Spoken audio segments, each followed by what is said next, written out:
Times में आपका स्वागत है। मैं हूं अंकिता। कहा जा रहा था कि कोरोना का हाथी तो निकल गया है, बस पूंछ बाकी है। लेकिन अब ऐसा लग रहा है कि कोरोना का हाथी फिर से लौट कर आ रहा है। एक बार फिर चीन से ही कोरोना का नया वेरिएंट दुनिया में दहशत फैला रहा है। तो आज बात कोरोना के नए हाइब्रिड वेरिएंट की, जिसका नाम है डेल्टा क्रॉन। आज हम आपको बताएंगे कि ये वेरिएंट कितना खतरनाक है और हम हिंदुस्तानी इस वेरिएंट को लेकर कितना तैयार हैं। भारत में कोरोना के लगभग 3 साल गुजर गए हैं। लॉकडाउन और तमाम प्रतिबंध के बाद अब जिंदगी धीरे धीरे पटरी पर लौटी है। सड़कों और बाजारों पर लोगों की भीड़ देखने को मिल रही है। लोगों के चेहरों से मास्क भी हटते दिखे। यूं समझ लीजिए कि कोरोना का डर और कोरोना का असर दोनों ही कम होते दिख रहे थे।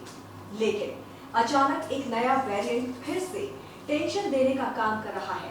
चिंता की बात यह है कि ऐसा माना जा रहा है कि इस नए वेरिएंट की वजह से देश में कोरोना की चौथी लहर आ सकती है।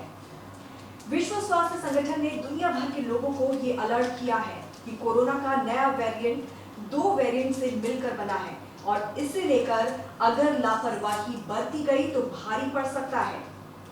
तो बड़ा सवाल ये है कि कोरोना का डबल वेरिएंट इस बार डबल अटैक करेगा। दरअसल कोरोना का नया वेरिएंट हाइब्रिड वेरिएंट है। ये डेल्टा वेरिएंट और ओमिक्रॉन वेरिएंट से मिलकर बना है और अब ये माना जा रहा है कि ये डेल्टा क्रॉन वेरिएंट कोरोना के डेल्टा और ओमिक्रॉन वेरिएंट से ज्यादा घातक साबित हो सकता है। आपको याद होगा कि देश में जब कोरोना की दूसरी लहर आई तो डेल्टा वेरिएंट ने तबाही मचाई थी और उसके बाद ओमिक्रॉन वेरिएंट भी बड़ी तेजी से फैला।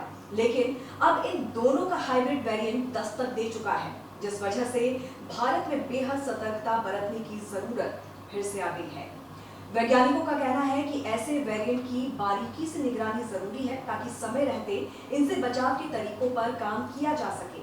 तो वहीं लगातार इस वेरिएंट पर स्टडी की जा रही है ताकि इसके लक्षण और नुकसान का पता चल सके। लेकिन एक बार फिर से चीन में कोरोना से कोहराम मचा हुआ है। 20 शहरों में लॉकडाउन लगा दिया गया है। चीन 2 साल के सबसे बुरे दौर से गुजर रहा है। वहीं साउथ कोरिया में भी लाखों मामले रोजाना आ रहे हैं, जबकि अमेरिका के साथ साथ जर्मनी, फ्रांस, हांगकांग में भी केस तेजी से बढ़ते दिख रहे हैं।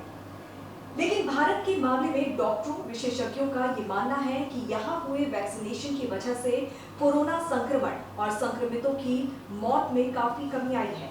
ऐसे में भारत एहतियात बरतने, बचाव के तरीकों को अपनाते रहे, मास्क पहने, बाहर निकलने समय 2 गज की दूरी का ध्यान रखें। एक दिन भारत से जरूर कोरोना के हाथी की पूंछ भी निकल ही जाएगी।